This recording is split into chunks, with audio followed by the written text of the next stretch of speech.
Welcome back, you're watching Morning Live. Let's cross back now to the Cradle of Humankind in Gauteng, to our SABC reporter, Njanji Chauke, who is there. Good morning once again, Njanji.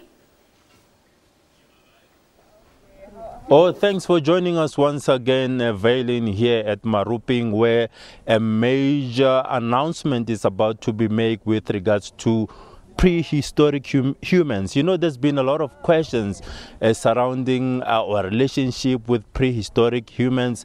So those fossils, the largest ever find has been made here. There will be more details that will be emerging around 11. I also know that the Deputy President Cyril Ramaphosa is expected to attend the event today.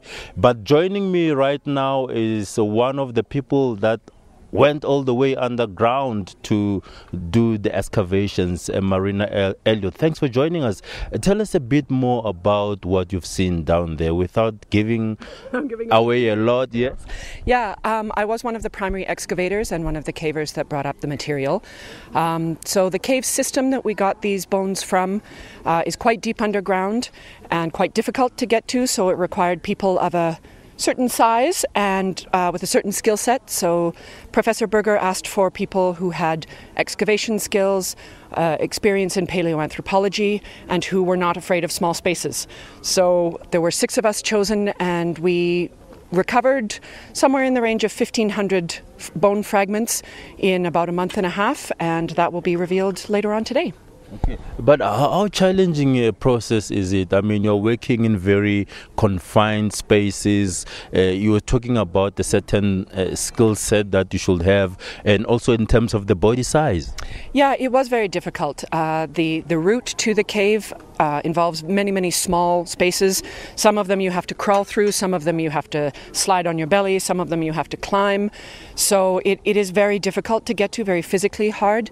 Once we were actually in the area where the bones are to actually excavate them, we have a little bit more space, but really only room for 4 or 5 people at a time, and we're always, bumping helmets and trying to stretch around each other. So it was quite difficult.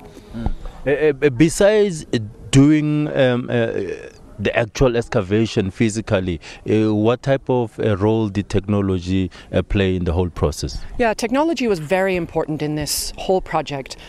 Because of how confined the space was, we couldn't use the traditional archaeology and paleoanthropological equipment, things like survey equipment. So we had to improvise a lot of that kind of thing. So we used things like 3-dimensional scanners to record the cave floor, and once the material was up, we've continued to use surface scanning, so 3-dimensional surface scans.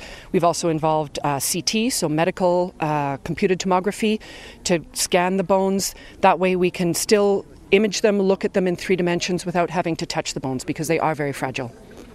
Oh, there you have it from Maria Elliot, one of the people that actually went underground to do the actual excavation. You heard her saying that it required people of certain body size and also a set of skills. They will be giving us more details later this morning around 11 o'clock. They will be able to tell us what really have they discovered and why is it significant for South Africa, and what type of information is it going to give us, and also those answers with regards to our relationship with regards to prehistoric humans. Is back to Vailin in studio.